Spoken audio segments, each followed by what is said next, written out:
Hello guys, for today's video nga pala, nandito na tayo ngayon sa mismong harap ng Luneta Park. So kailangan na natin tumawid para makapunta tayo sa Luneta Park. So nandito tayo pala sa tawiran. Dapat talaga lagi tayo nasa tamang tawiran para lagi tayong ligtas. Lahat kasama natin ang ating buong pamilya.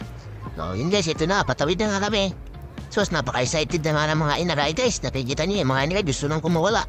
Eh na nga guys, kumawala na nga, nagtakbuhan na nga, naghabulan.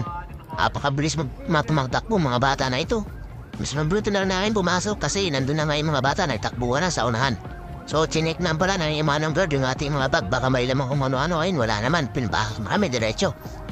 Tinignan ko lang nga pala aming mga kasama kung pinapasok sila. Baka dala silang kung ano-ano ayun, wala rin naman. Pinapasok na sila.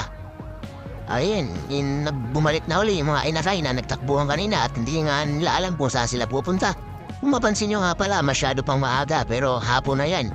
Kaya lang man mataas yung araw na to dito kasi sa part na to, dito lumulubog yung araw pagdating ng hapon. Kaya akala natin dyan, maaga pa pero hapon na yan, padilim talaga yan. Kunting oras na lang, lulubog na yung araw. Ayun, uhaw na nga sila at nainitan sa kain ng pagtakbo-takbo. Wala naman bilang ice tubig dito kaya nag-ice cream na lang sila. Ayun guys, nakita nyo na. Hapon pa lang kasi kaya medyo kakaunti pa yung mga taong namamasyal dito, lakad-lakad. Nga pala ang aking panganay na anak na napagwapo. Yan.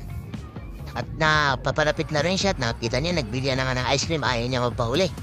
Oh, may fountain na rin namang naka-display. Kaya lang, wala pang ilaw kasi nga maliwanag pa. At wala pa rin mga sound system na sineset up pa siguro para sa sound system ng gaganapin mamayang gabi. Kasabay ng fountain display. So yun, medyo mahina lang yung fountain. Nakita niyo yung si Madam naglalakad. Siya yung may-ari ng page na to. Yan, napakaganda na kanyang likuran, no? So inaayos-ayos pa niya yung kanyang buhok. Yan, habang tinatanong niya yung fountain. Kita niyo yung fountain guys, oh. Pero mamayang gabi, mas maganda yung fountain na masasaksyan natin kasi may kasama ng ilaw. Uy, napakataas naman ng ating pambansang watawat ng Pilipinas. Kung mayroon yung maliliit, oh. Baka masyado kayo nalalakihan pag tinanong yun. Meron din naman maliliit. Ayan, dami din maliliit na ating pambansang watawat ng Pilipinas. Ngayon guys, nandito na nga pala tayo sa ating tiwi na sigat, Dr. Jose Rizal. Ganun pa rin naman ang kanyang pwesto sa tagal na panahon. Pero yung, kung mapapansin nyo guys, yung kanyang dalawang kasama sa kanyang may tabihan, nakaupo na, siguro nga nangalay na rin sa tagal na panahon. Sigat Jose Rizal lang tayo, matibay, nakatayo pa rin. Guys, for entertainment only lang yan huwag nang ibas. So yun, napakarami na talagang po namamasyal dito, no? May mga bikers, may mga motorista, yun.